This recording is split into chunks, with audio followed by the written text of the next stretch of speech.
told these guys we've done.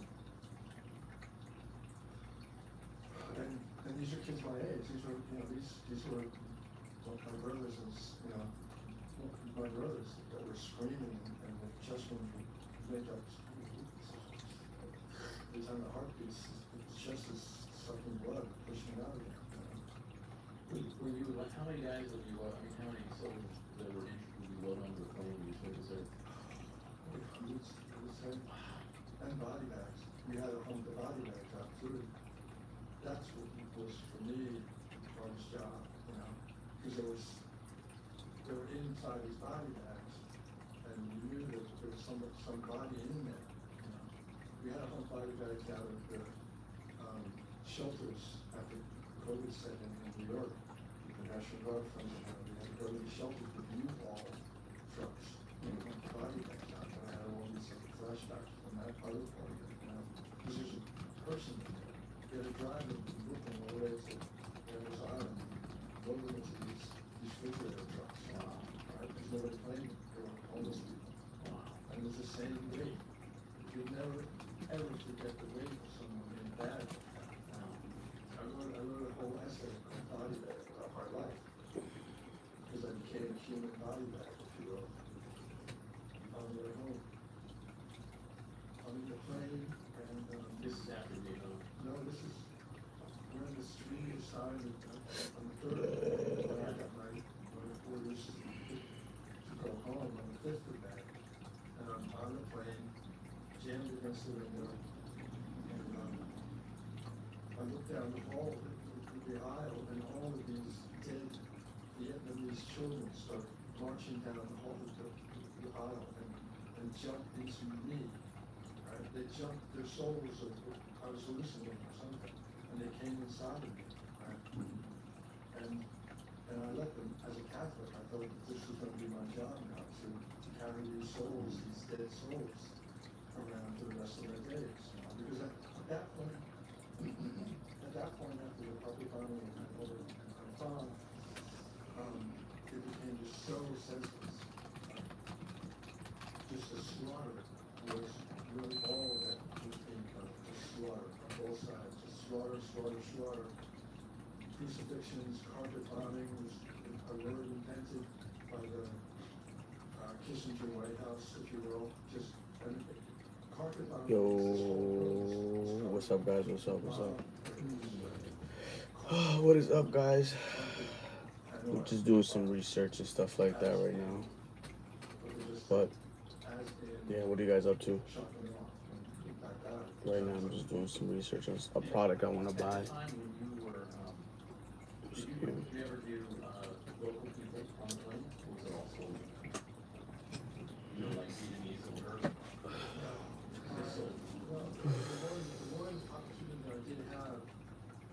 Hey, Julie, what's up, bro? What are you up to?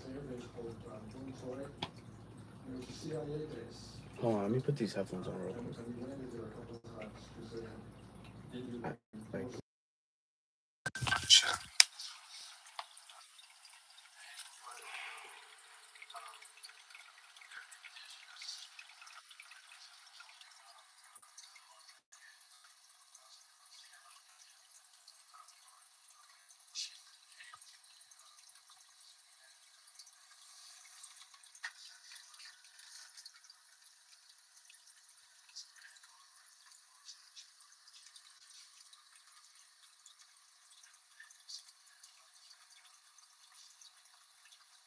hold on, guys. Give me a second. Except that the skin is still alive, right? So I did a C-section on her with my bundle. Hello. I gotta check, let me go to YouTube. Excuse me. Sound the head, make sure that you cut the head, open it up, pull the baby out, little afro. Some American GI fucked this little girl and got pregnant. She ripped the umbilical cord with her teeth, and the baby just dropped into her embrace, and I took off back to the air base. That was the one different kind of moment that our tools and principles and skills were applied to. When those those moments happen for you, you didn't freeze up, you just jumped into it. Well, because it's adrenaline and it's important, you know, and the training is first rate, you know. Don't think, don't breathe, get the job done. That's what you train to do for war, if you will, or for other kinds of experience like that, because it's medicine, you know. Get the tool, stop the bleeding, keep alive, and breathe about it, or think about it, or reflect on it later on, a shot. Okay, I love that. You know, that's still there, and it's a very, very, very valuable tool in the bag. And Haiti I had to do it again with these little kids that were being amputated from gangrenous wounds after the earthquake. We dragged them out of the buildings and bring them to us, and we did emergency pediatric surgery on the shoulder. I had to hold this girl, she had anesthesia, and she had, her whole head was split into two, right? From some piece of steel that had chopped her face into two pieces. And I'm holding this little girl. Hey Ashley, what's up? What are you up to? Pediatric surgeon is sewing her face back together. I'm getting on my game stream soon, guys. And these kids who had arms or legs chopped off were playing soccer 2 weeks later, right with one leg, and crutches. But this is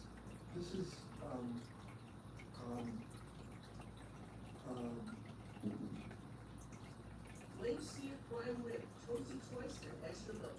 This steak and cheese milk only at Firehouse Circle. You could think that because we are very dedicated to science and mathematics and reading and writing, that children are just playing for 20 minutes, but for our son it's over 2 hours every single day. That's where they make friends, that's where they grow socially and emotionally. Kids are just happier when you give them large amounts of time to play.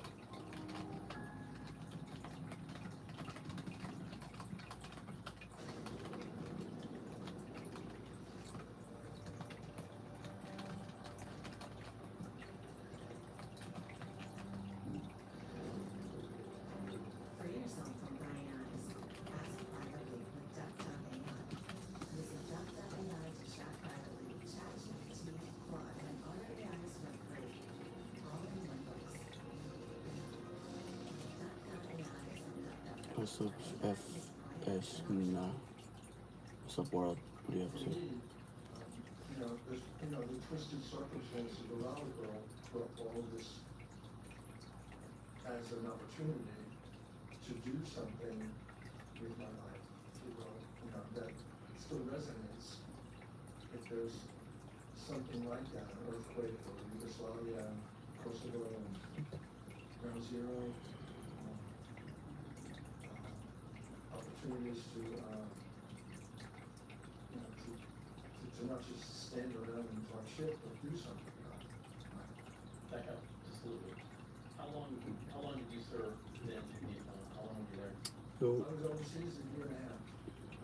Oh, thank you, bro. Officially almost 3, but I was over there from Bro, you're going to look at the chat. May of 71 to, no, actually, when did I get there? I got there. I'm doing good, bro. How you doing? 2 and a half, more or less. And then they started treating me. So you re-upped, you finished one term, I and then wanted to continue, yeah. So I told my staff sergeant that, and he got to take over. do people think you're crazy for re-upping one? It wasn't kind of jungle and culture, so there was no like, Be sewing. And you told me you loved it. I loved it. I thought I was part of something important. You felt useful on there. You were doing something useful. The family traditions were there, and I thought we were going to win. When Saigon fell, it was like somebody put a sword right through my heart, because then the shame came. Coming home was a big shaming moment for probably the one. Is this one? In my warrior culture world. Yeah, they were 4 feet tall. Oh, that's the one I wanted originally, but I didn't want. I mean, because I didn't want that, but. Blame me directly, right? So the shame stain of that was so. That one is discontinued. Tormenting. And the stain of it never left. And the reaction to that was somehow to make up for it somehow, you know, as a medic Oh, or. it doesn't. It doesn't. And never talk about the war. Oh, I didn't. They don't have that. Because it didn't No. come right up. Okay, It doesn't. back up just a little bit. You're on the plane, Oh. you see those kids come. Come in and hop up inside me. How did that end on the plane? Were you just startled away? No, I was watching the happen when I was broken. Oh, that was a good thing. Well, because I was a Catholic kid who believed that that's what I had to do then for the rest of my life, carry these kids, their souls, forever and ever. And you landed in, somebody else, or, yeah, tell me I that. landed in San Francisco Airport, and I'm still, you know, really conscious of what's inside of me now. And not too much conscious of anything else, including this anti-war demonstration, screaming, ho, ho, ho chi minh, you know, all this stuff. When the girl goes up and puts the icing on that cake, baby. And you thought, give me a little background the way you described it before. You thought she was this pretty girl, you thought, She was running right up to me, and her eyes locked up on my eyes. I saw her, I turned. I thought, wow, I'm gonna get a big hug from this pretty girl with a tie-dye mini dress on and a gold headband. And she wants to welcome me home. What's up, guys? This is, you know, quick stop, second stop. And she runs right up, and I open up like this, and then she screams. She lowers her head and scream, baby car, over and over again, baby car. And then she clams all over me, a big spill over my meager little nose. And then she's dragged away by the cops. And I was forever changed by that. Forever and ever. I let that accusation define the rest of my life. As you see babies here, that's an echo of all of that. I've worked with babies everywhere, you know, war zones and earthquake zones. Children, babies are more sacred God-like creatures ever made, and they're all being slaughtered as we speak by 50 different countries still to this day. And I was not allowed to have any because I was exposed to Agent Orange. I was going to have 6-headed children, and the woman I had married wanted to get out of get out of show business and move to New Jersey and have a couple of kids. And I had never told her about why that was not going to happen. And so, I didn't tell her. And now she's on her wedding night. And I had learned enough about it when I was doing the research and writing that screenplay that it was a bad idea for me to have children, right? But I didn't have any way to tell her that. And I flipped out after that and wound up locked up in a nut house because of Agent Orange, because of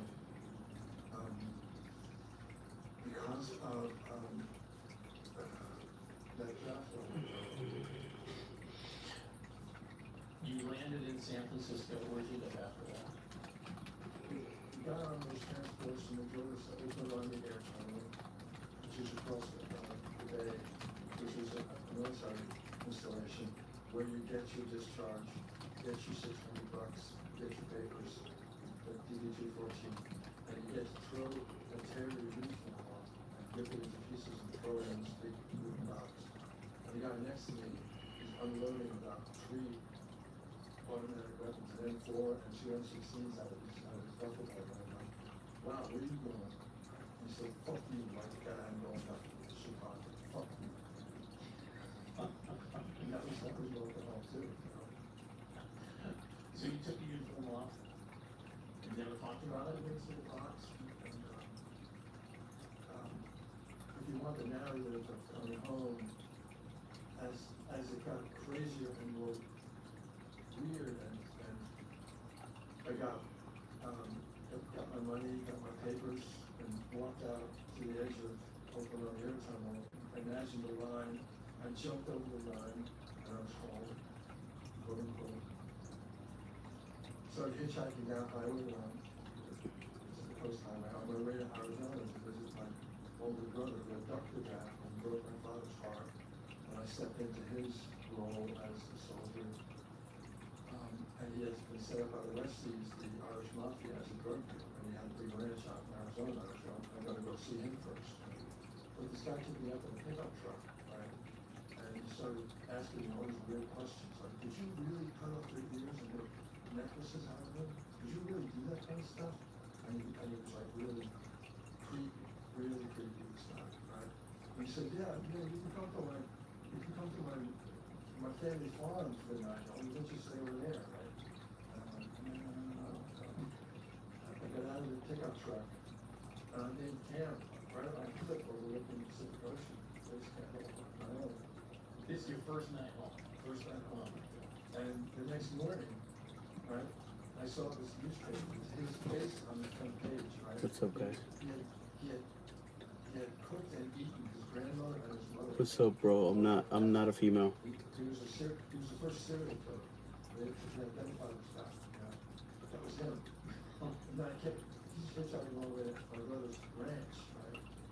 And I got there, and it's like hippie heaven, and naked women, and the swimming pool, packed with drugs and money. This ranch, right? And he shows me this piece of napkin, right, with a big purple stain inside of the napkin. He said, "Here, I want you to do something. Put this under your tongue." Okay? It turned out to be a massive hit of blood or acid. Right?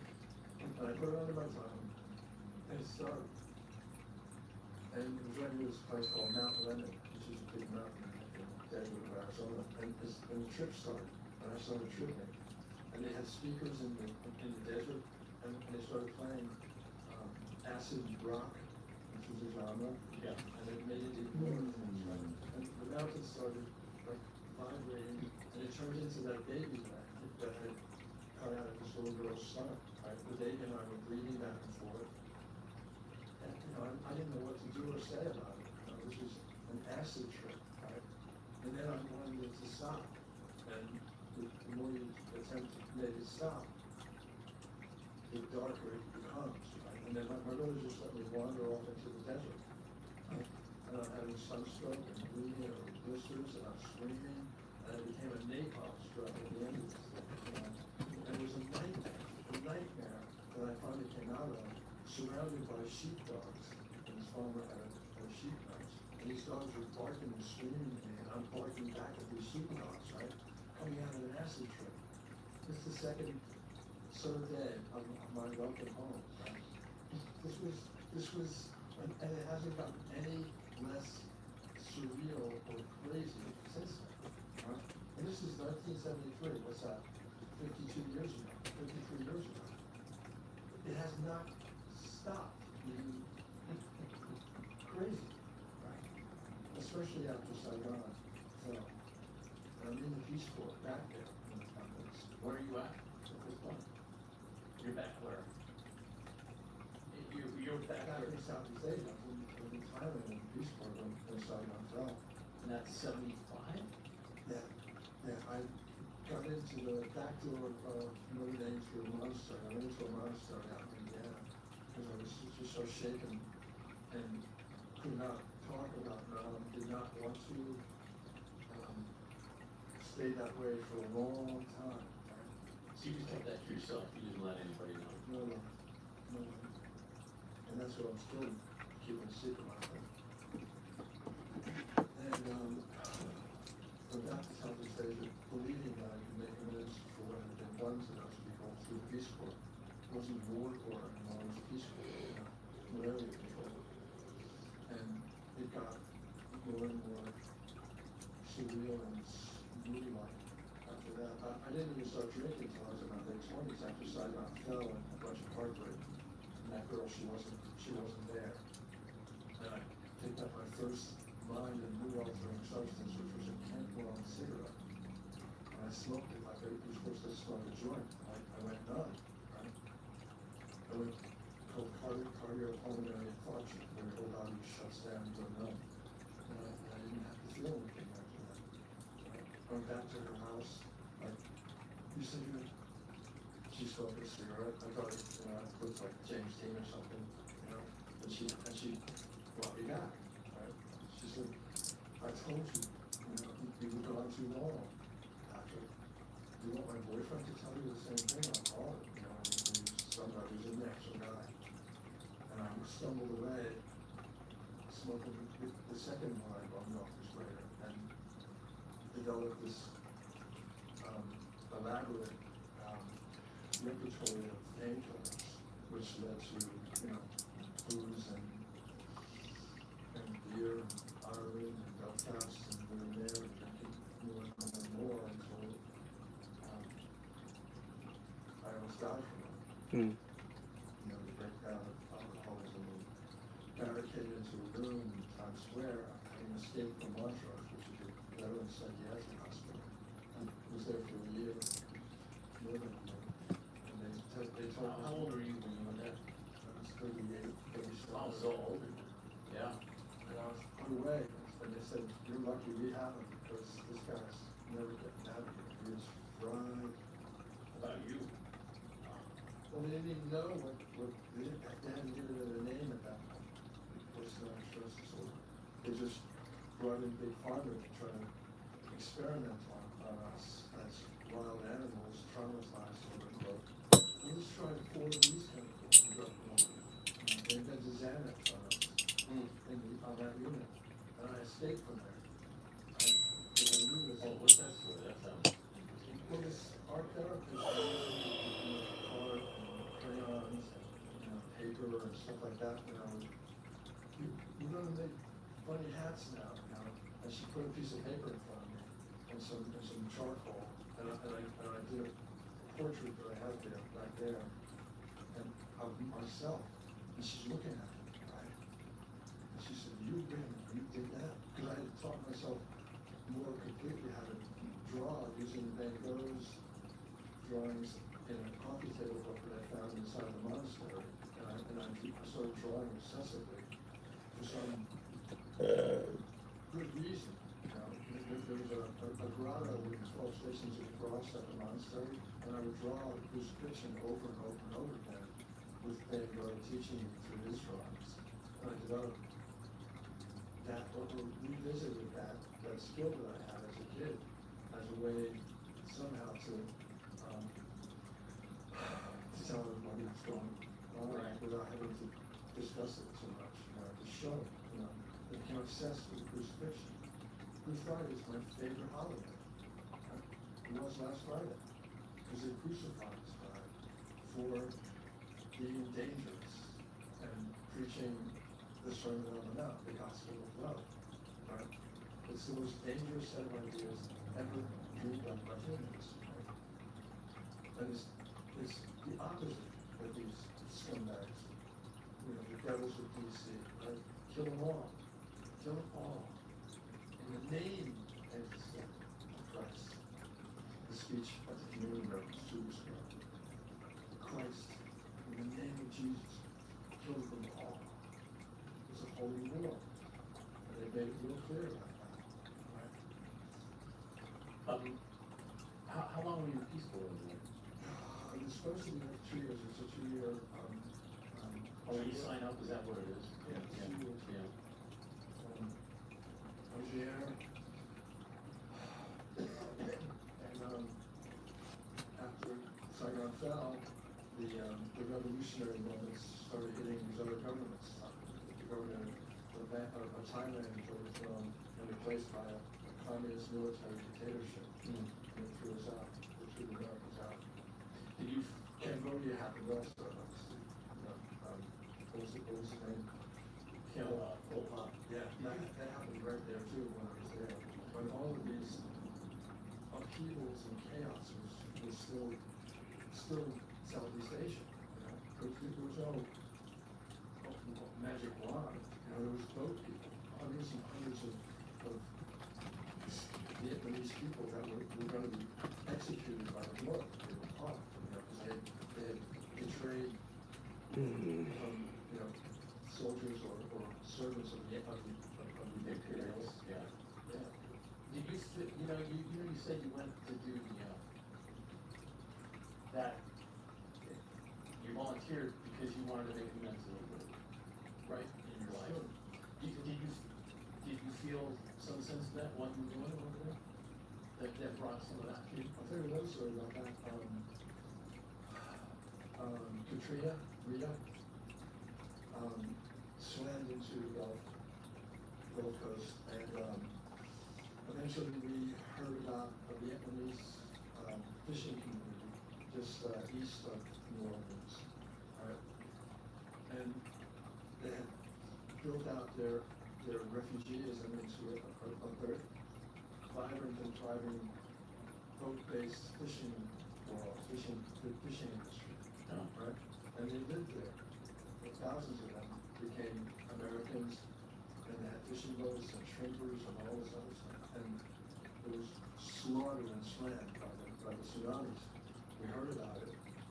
We drove a convoy out to this community, right? And we saw their ships half a mile inland from the tsunami with Vietnamese writing on them, right? And we arrived at this little enclave, and there's these beautiful, humble people standing there quietly, waiting for us, right? Bowing their heads. And started opening up the trucks, and we had ice and clothes and food and stuff like that. And it was just so polite and quiet and tender, you know, just like they had been, you know. And this for me felt like, go. I'm not here for the job. Yeah. This is, yeah. Here. Nothing in this kitchen that Mike's hot.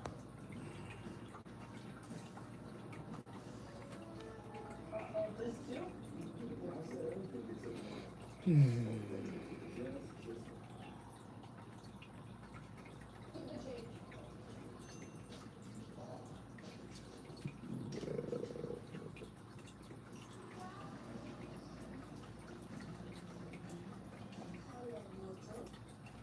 This is New York.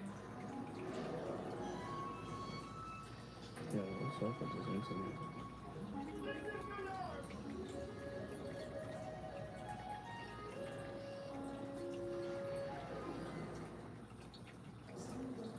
Summer's here, and just announced it's 0% financing for 5 years on select 2026 Chevy models. With no payments until after Labor Day. A willingness here to pay back. Even as crazy and as surreal as it was, these were the same people that now I could help.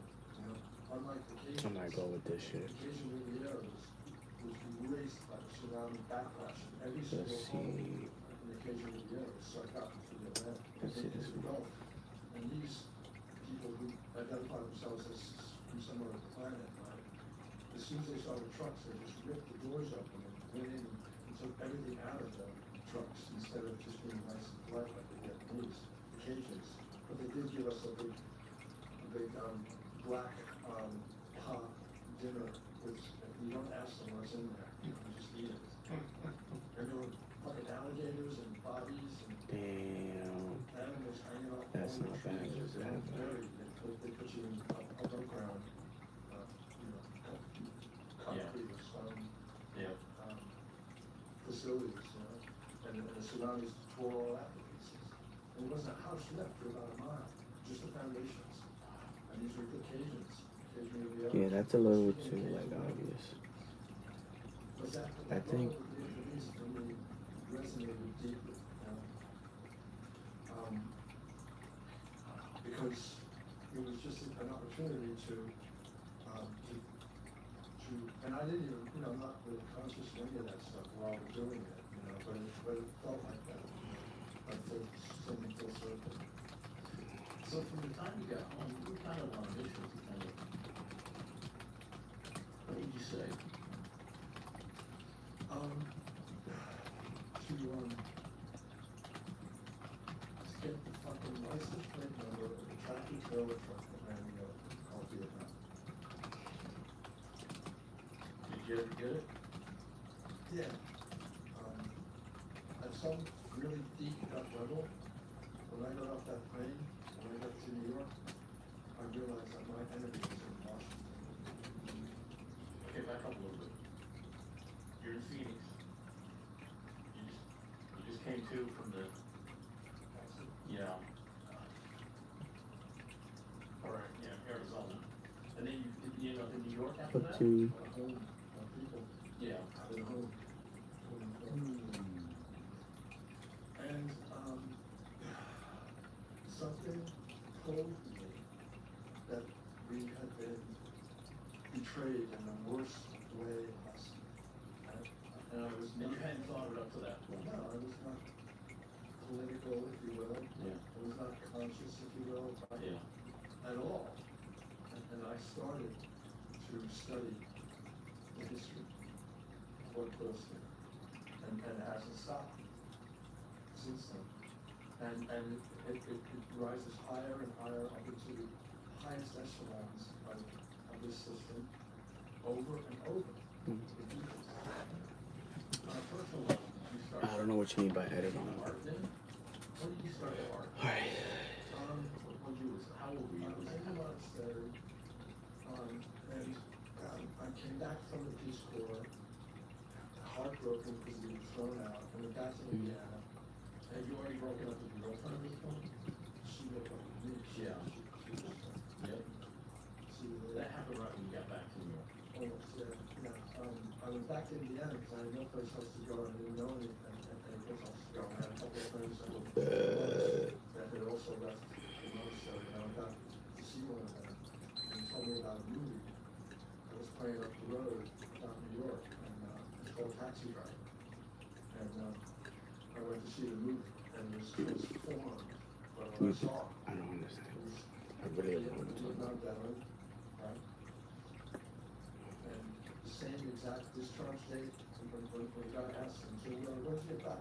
Oh, May of '73.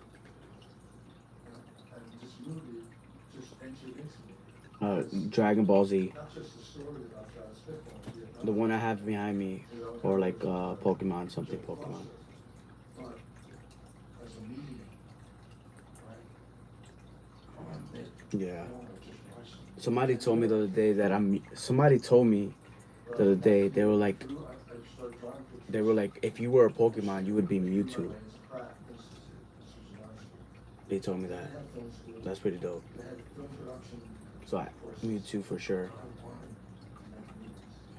This is 76.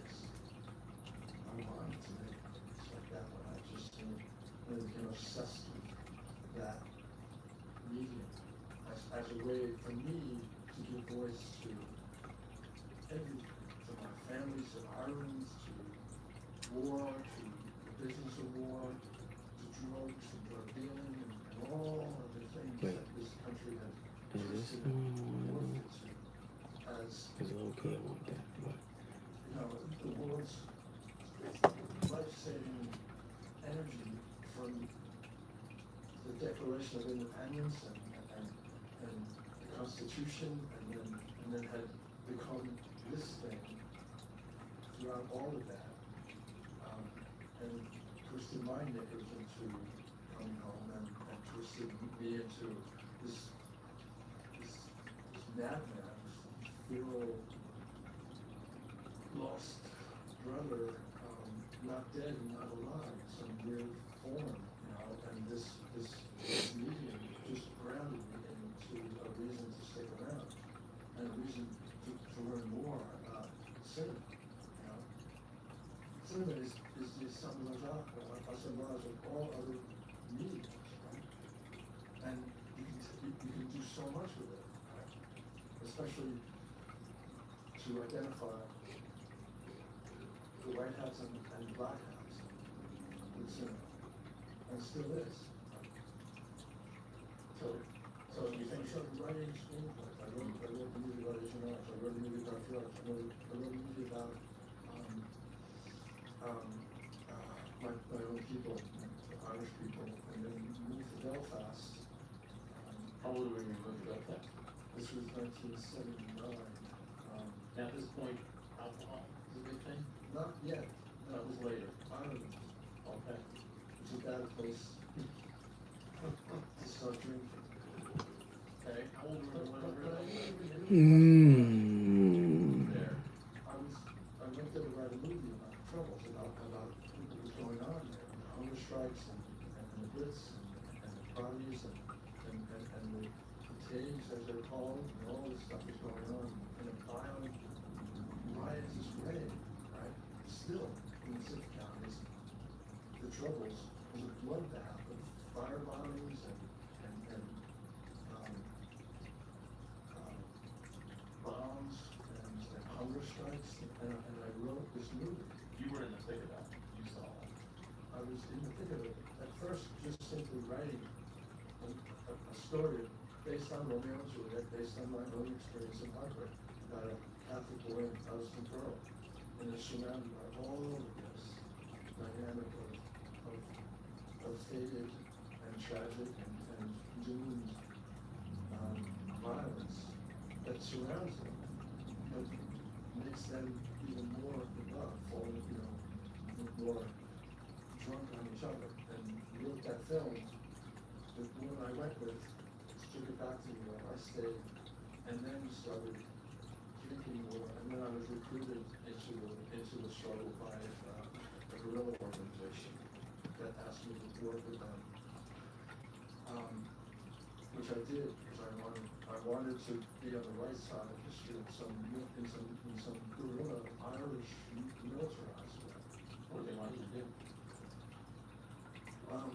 They wanted me to keep track of the coming and going of the Brits at this big hotel that was allowing the Brits to party and drink and have a lot of fun every night.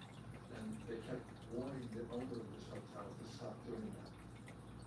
Please don't serve them, otherwise bad things are going to happen to you. And my job is to just go in there as the Yank and just take a lot of notes on the time of going with this British Army party.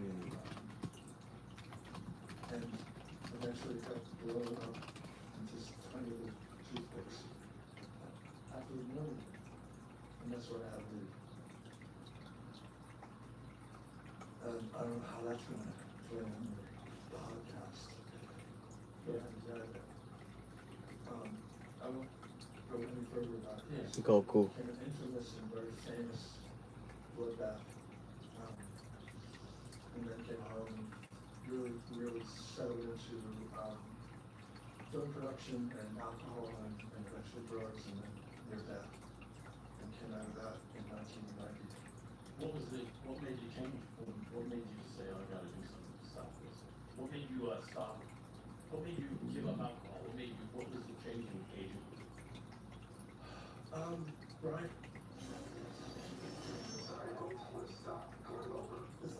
Here, hold my focus.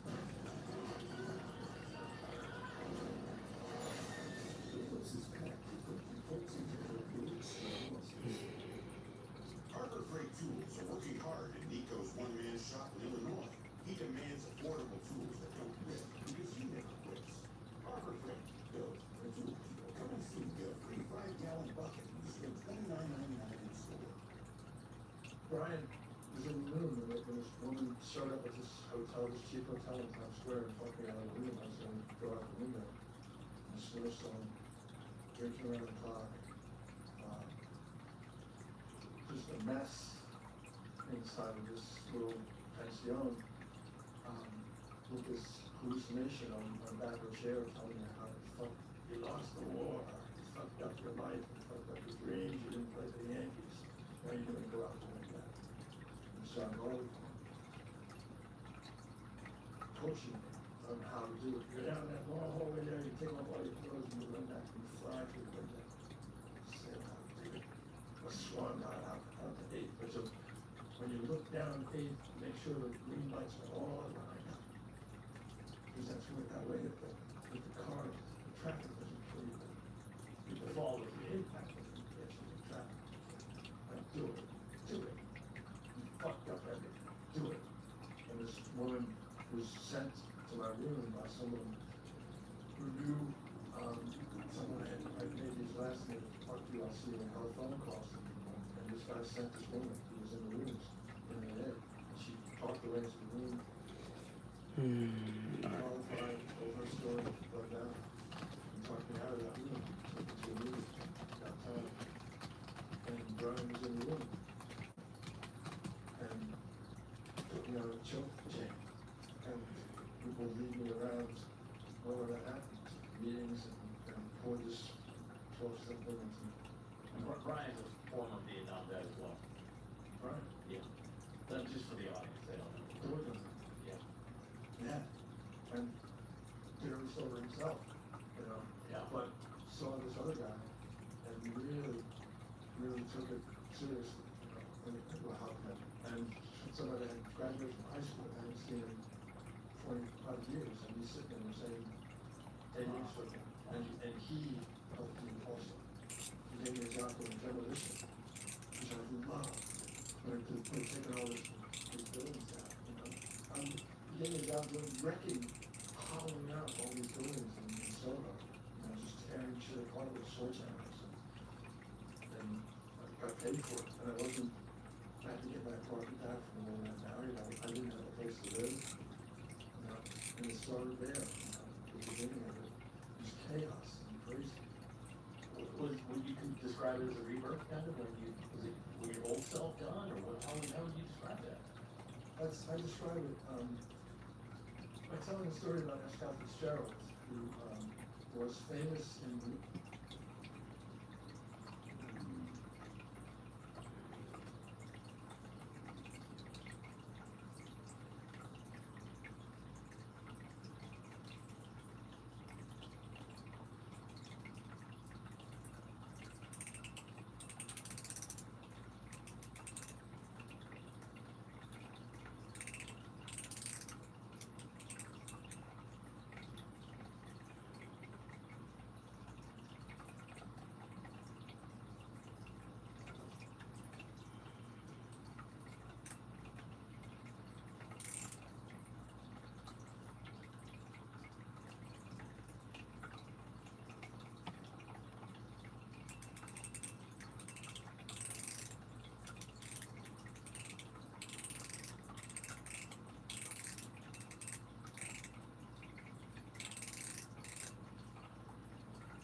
I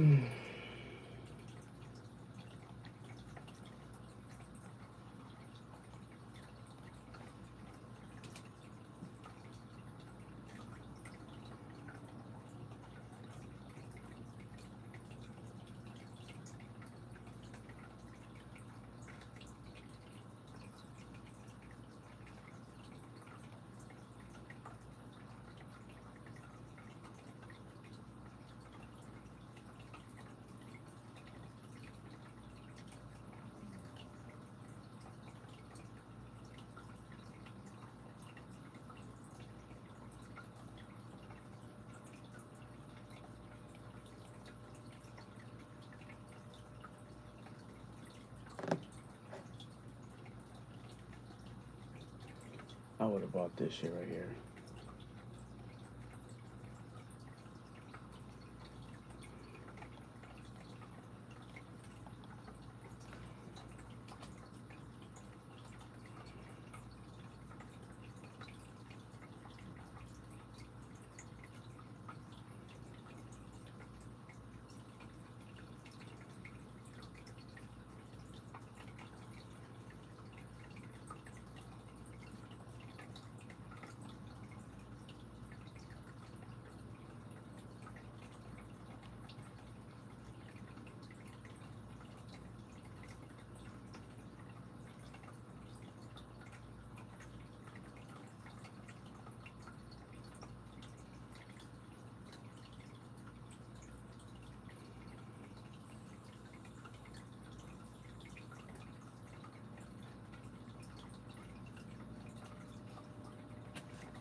Alright, well.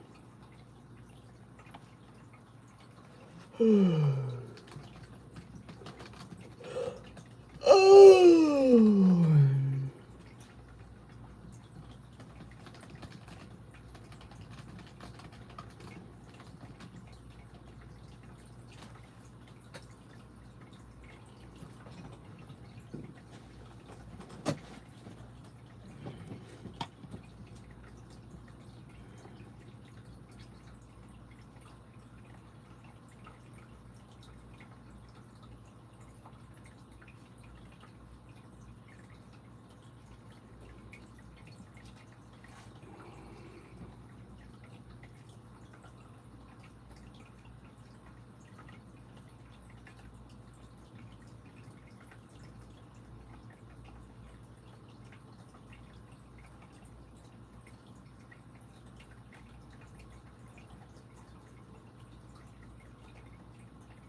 Alrighty.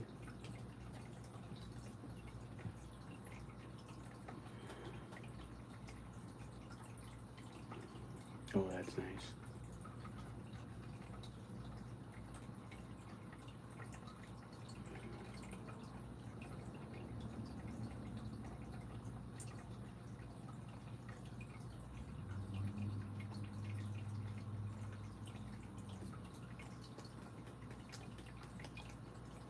So good.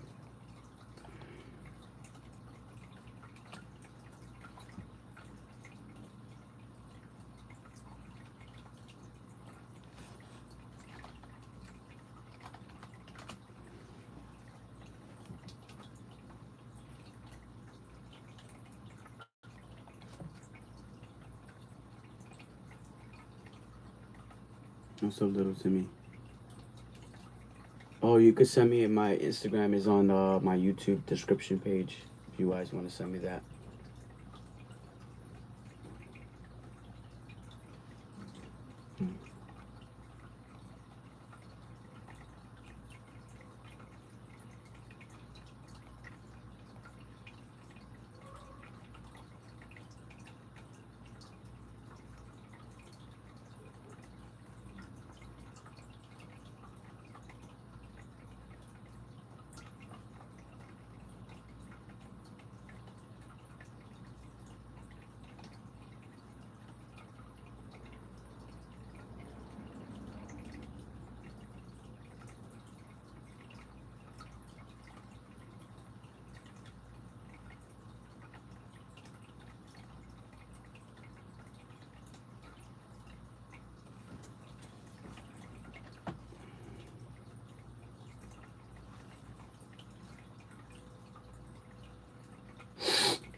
Oh, Lord have mercy.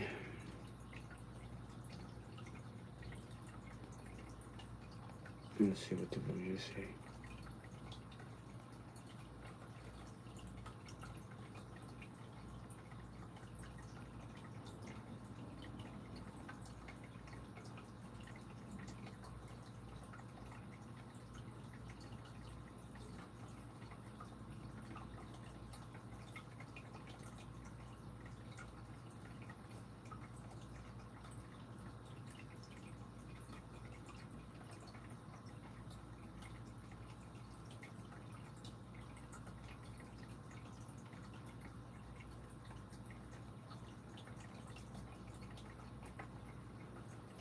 Mm.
Mm.